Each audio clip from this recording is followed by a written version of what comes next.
Hello everyone, I am Jyoti Jha and welcome to NCERT the mind. तो आज हम लोग पढ़ेंगे क्लास 7 की हिंदी बुक वसंत चैप्टर 2 दादी माँ। तो इसे पढ़ने से पहले अगर आपने मेरा चैनल सब्सक्राइब नहीं किया है तो आप सबसे पहले मेरे चैनल एनसीईआरटी द माइंड को सब्सक्राइब कीजिए, लाइक कीजिए और बेल आइकन ज़रूर प्रेस कर दीजिए ताकि एनसीईआरटी से रिलेटेड सारे वीडियोस आपके पास समय से पहुंचती रहे। तो चलिए बच्चों, पढ़ना स्टार्ट करते हैं। तो देखिए, ये जो आपका चैप्टर है दादी माँ, इसके जो लेखक हैं वो हैं शिव प्रसाद सिंह। उन्होंने बहुत ही अच्छी कहानी लिखी है, तो आप लोग इसे ध्यान से सुनिए।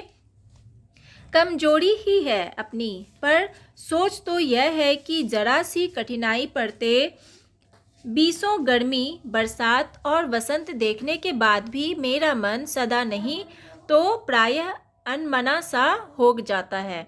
मेरे शुभ चिंतक मित्र मुंह पर मुझे प्रसन्न करने के लिए आने वाली छुट्टियों की सूचना देते हैं और पीठ पीछे मुझे कमज़ोर और जरा सी प्रतिकूलता से घबराने वाला कहकर मेरा मजाक उड़ाते हैं।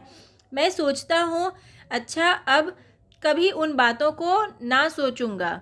ठीक है, जाने दो, सोचने से होता ही क्या है। पर बस मेरी आंखों के सामने शरद की शीत किरणों के समान स्वच्छ शीतल किसी की धुंधली छाया नाच उठती है। मुझे लगता है जैसे क्वाड़ के दिन आ गए हैं। मेरे गांव के चारों ओर पानी ही पानी हिलोड़े ले रहा है। दूर के सिवान से बहकर आए हुए मोथा और साई की अधगली घासें, घेउड़ और बन प्याज की जड़ें तथा नाना प्रकार की बरसाती घासों के बीज सूरज की गर्मी में खौलते हुए पानी में सड़कर एक विचित्र गंध छोड़ रहे हैं। रास्तों में कीचड़ सूख गया है और गांव के लड़के किनारों पर झाग भरे जलाशयों में धमाके से कूद रहे हैं। अपने अपने मौसम की अपनी अपनी बातें होती है। आषाढ़ में आम और जामुन ना मिले, चिंता नहीं। अगहन में चिवड़ा और गुड़ ना मिले, दुख नहीं। चैत के दिनों में लाई के साथ गुड़ की पट्टी ना मिले, अफसोस नहीं। पर क्वाड़ के दिनों में इस गंधपूर्ण झाग भरे जल में कूदना ना हो तो बड़ा बुरा मालूम होता है। मैं भीतर हुड़क रहा था। 2-1 दिन ही तो कूद सका था, नहा धोकर बीमार हो गया। हल्की बीमारी ना जाने क्यों मुझे अच्छी लगती है। थोड़ा थोड़ा ज्वर हो, सर में साधारण दर्द और खाने के लिए दिन भर नींबू और साबू, लेकिन इस बार ऐसी चीज़ नहीं थी। ज्वर जो चढ़ा तो चढ़ता ही गया। रजाई और रजाई और उतरा रात 12 बजे के बाद। दिन में मैं चादर लपेटे सोया था। दादी माँ आई, शायद नहाकर आई थी, उसी झाग वाले जल में। पतले दुबले स्नेह सने शरीर पर सफ़ेद किनारीहीन धोती, सन से सफ़ेद बालों के सिरों पर सद्ध टपके हुए जल की शीतलता। आते ही उन्होंने सर पेट छुए, आंचल की गांठ खोल किसी अदृश्य शक्तिधारी के चबूतरे की मिट्टी मुंह में डाली, माथे पर लगाई। दिन रात चारपाई के पास बैठी रहती, कभी पंखा झलती, कभी जलते हुए हाथ पैर कपड़े से सहलाती, सर पर दालचीनी का लेप करती और 20 बार छू छू कर ज्वर का अनुमान करती। हांडी में पानी आया कि नहीं, उसे पीपल की छाल से छौंका कि नहीं, खिचड़ी में मूंग की दाल एकदम मिल तो गई है, कोई बीमार के घर में सीधे बाहर से आकर तो नहीं चला गया। आदि लाखों प्रश्न पूछ पूछ कर घर वालों को परेशान कर देती। दादी माँ को गवई गांव की 50 किस्म की दवाओं के नाम याद थे। गांव में कोई बीमार होता, उसके पास पहुंचती और वहाँ भी वही काम, हाथ छूना, माथा छूना, पेट छूना, फिर भूत से लेकर मलेरिया, सरसाम, निमोनिया तक का अनुमान विश्वास के साथ सुनाती। महामारी और विसूचिका के दिनों में रोज सवेरे उठकर स्नान के बाद लवंग और गुड़ मिश्रित जलधार, गुग्गल और धूप सफाई कोई उनसे सीख ले। दवा में देर होती, मिश्री या शहद खत्म हो जाता, चादर या गिलाफ नहीं बदले जाते तो वे जैसे पागल हो जाती।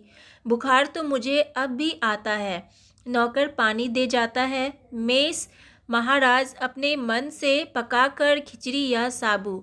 डॉक्टर साहब आकर नाड़ी देख जाते हैं और कुनैन मिक्सचर की सीसी की तिताई के डर से बुखार भाग भी जाता है, पर ना जाने क्यों ऐसे बुखार को बुलाने का जी नहीं होता। किशन भैया की शादी ठीक हुई। दादी माँ के उत्साह और आनंद का क्या कहना। दिन भर गायब रहती। सारा घर जैसे उन्होंने सर पर उठा लिया हो। पड़ोसने आती। बहुत बुलाने पर दादी माँ आती। बहन बुरा ना मानना। कार्ड पड़ोसन का घर ठहरा। एक काम अपने हाथ से ना करूं तो होने वाला नहीं। जानने को यूं सभी जानते थे कि दादी माँ कुछ करती नहीं, पर किसी काम में उनकी अनुपस्थिति वस्तुतः विलंब का कारण बन जाती। उन्हीं दिनों की बात है। एक दिन दोपहर को मैं घर लौटा। बाहरी निकसार में दादी माँ किसी पर बिगड़ रही थी। देखा, पास के कोने में दुबकी रामी की चाची खड़ी है। सो ना होगा धन्नो, रुपये मैं सूद के आज दे दे। तेरी आँख में तो शर्म है नहीं, मांगने के समय कैसी आई थी। पैरों पर नाक रगड़ती फिरी। किसी ने एक पाई भी ना दी। अब लगी है आजकल करने, फसल में दूंगी। अब क्या तेरी खातिर दूसरी फसल कटेगी। दूंगी मालकिन। रामी की चाची रोती हुई दोनों हाथों से आंचल पकड़े दादी माँ के पैरों की ओर झुकी। बिटिया की शादी है, आप ना दया करेंगी तो उस बेचारी का निस्तार कैसे होगा। हट हट, अभी नहा के आ रही हूँ। दादी माँ पीछे हट गई। जाने दो दादी, मैंने इस अप्रिय प्रसंग को हटाने की गरज से कहा। बेचारी गरीब है, दे देगी कभी। चल चल, चला है समझाने। मैं चुपके से आंगन की ओर चला गया। कई दिन बीत गए, मैं इस प्रसंग को एकदम भूल सा गया। एक दिन रास्ते में रामी की चाची मिली। वह दादी को पूतो फलो दूधो नहाओ का आशीर्वाद दे रही थी। मैंने पूछा, क्या बात है धन्नो चाची। तो उसने विहल होकर कहा, उड़ीन हो गई बेटा, भगवान भला करे हमारी मालकिन का। कल ही आई थी, पीछे का सभी रुपया छोड़ दिया, ऊपर से 10 रुपये का नोट देकर बोली, देखना धन्नो, जैसी तेरी बेटी वैसी मेरी। 10-5 के लिए हंसाई ना हो, देवता है बेटा, देवता। उस रोज़ तो बहुत डांट रही थी। मैंने पूछा, वह तो बड़े लोगों का काम है बाबू, रुपया देकर डांटे भी ना तो लाभ क्या। मैं मन ही मन इस तर्क पर हंसता हुआ आगे बढ़ गया। किशन के विवाह के दिनों की बात है। विवाह के 4-5 रोज पहले से ही औरतें रात रात भर गीत गाती हैं। विवाह की रात को अभिनय भी होता है। यह प्रायः एक ही कथा का हुआ करता है। उसमें विवाह से लेकर पुत्रोत्पत्ति तक के सभी दृश्य दिखाए जाते हैं। सभी पार्ट औरतें ही करती हैं।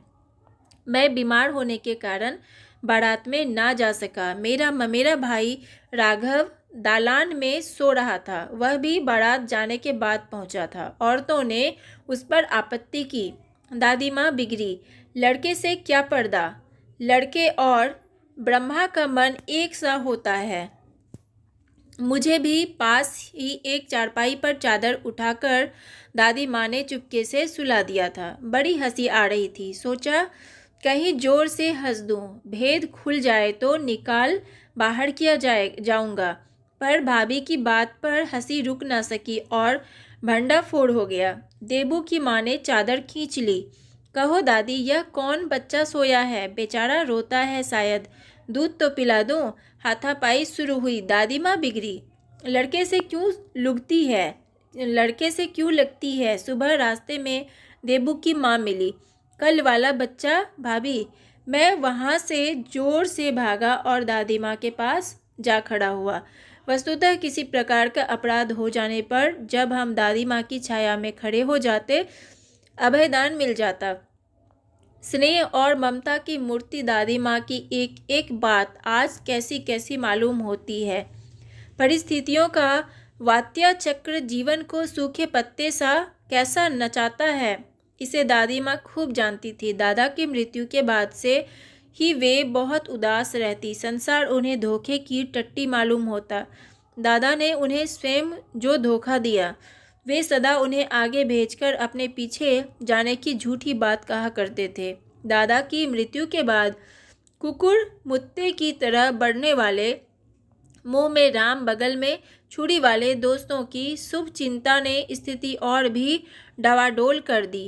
दादा के श्राद्ध में दादी माँ के मना करने पर भी पिताजी ने जो अतुल संपत्ति व्यय की, वह घर की तो थी नहीं। दादी माँ अक्सर उदास रहा करती। माघ के दिन थे, कड़ाके का जाड़ा पड़ रहा था। पछुआ का सन्नाटा और पाले की शीत हड्डियों में घुसी पड़ती। शाम को मैंने देखा, दादी माँ गीली धोती पहने कोने वाले घर में एक संदूक पर दिया जलाए हाथ जोड़कर बैठी थी। उनकी स्नेह कातर आंखों में मैंने आंसू कभी नहीं देखे थे। मैं बहुत देर तक मन मारे उनके पास बैठा रहा। उन्होंने आंखें खोली। दादी माँ, मैंने धीरे से कहा, क्या है रे, तू यहाँ क्यों बैठा है? दादी माँ, एक बात पूछूं, बताओगी ना? मैंने उनकी स्नेहपूर्ण आंखों की ओर देखा। क्या है, पूछ। तुम रोती थी। दादी माँ मुस्कुराई। पागल, तूने अभी खाना भी नहीं खाया ना? चल चल, धोती तो बदल लो। दादी माँ, मैंने कहा, मुझे सर्दी गर्मी नहीं लगती बेटा। वे मुझे खींचती रसोई में ले गई। सुबह मुझे देखा, चारपाई पर बैठे पिताजी और किशन भैया मन मारे कुछ सोच रहे थे। दूसरा चारा ही क्या है? बाबू बोले, रुपया कोई देता नहीं। कितने के? तो अभी पिछले भी बाकी हैं। वे रोने रोने से हो गए। रोता क्यों है रे? दादी माँ ने उनका माथा सहलाते हुए कहा, मैं तो अभी हूँ ही। उन्होंने संदूक खोलकर एक चमकती सी चीज़ निकाली। तेरे दादा ने यह कंगन मुझे इसी दिन के लिए पहनाया था। उनका गला भराया। मैंने इसे पहना नहीं, इसे सहेज कर रखती आई हूँ। यह उनके वंश की निशानी है। उन्होंने आंसू पोंछ कर कहा, पुराने लोग आगा पीछा सब सोच लेते थे बेटा। सचमुच मुझे दादी माँ साप भ्रष्ट देवी सी लगी। धुंधली छाया विलीन हो गई। मैंने देखा, दिन काफ़ी चढ़ आया है। पास के लंबे खजूर के पेड़ से उड़कर एक कौवा अपनी घिनौनी काली पंखे फैलाकर मेरी खिड़की पर बैठ गया। हाथ में अब भी किशन भैया का पत्र कांप रहा है। काली चींटियों सी कतारें धुंधिल हो रही हैं। आंखों पर विश्वास नहीं होता। मन बार बार अपने से ही पूछ बैठता है, क्या सचमुच दादी माँ नहीं रही? तो ये था आपका चैप्टर जो कंप्लीट हो गया है। तो दादी माँ, सबकी दादी माँ बहुत प्यारी होती है और दादी माँ के पास जाके बहुत सुकून मिलता है, क्योंकि वो हमें अच्छा शिक्षा देती है, अच्छे अच्छे कहानियाँ सुनाती है, लोरी सुनाती है। इसलिए सभी की दादी माँ बहुत प्यारी होती है। तो ये चैप्टर ख़त्म हो चुका है। तो आपको कैसा लगा पढ़ के आप ज़रूर बताइएगा, और अगर अच्छा लगा तो एनसीईआरटी द माइंड को लाइक सब्सक्राइब ज़रूर कीजिएगा और पास में दी गई बेल आइकन भी प्रेस कर दीजिएगा, ताकि मेरे सारे वीडियोज़ आप तक पहुँचती रहे। और मैं इसके प्रश्न उत्तर अगले वीडियो में बताऊँगी। तो तब तक के लिए bye, take care, thanks to watch my video.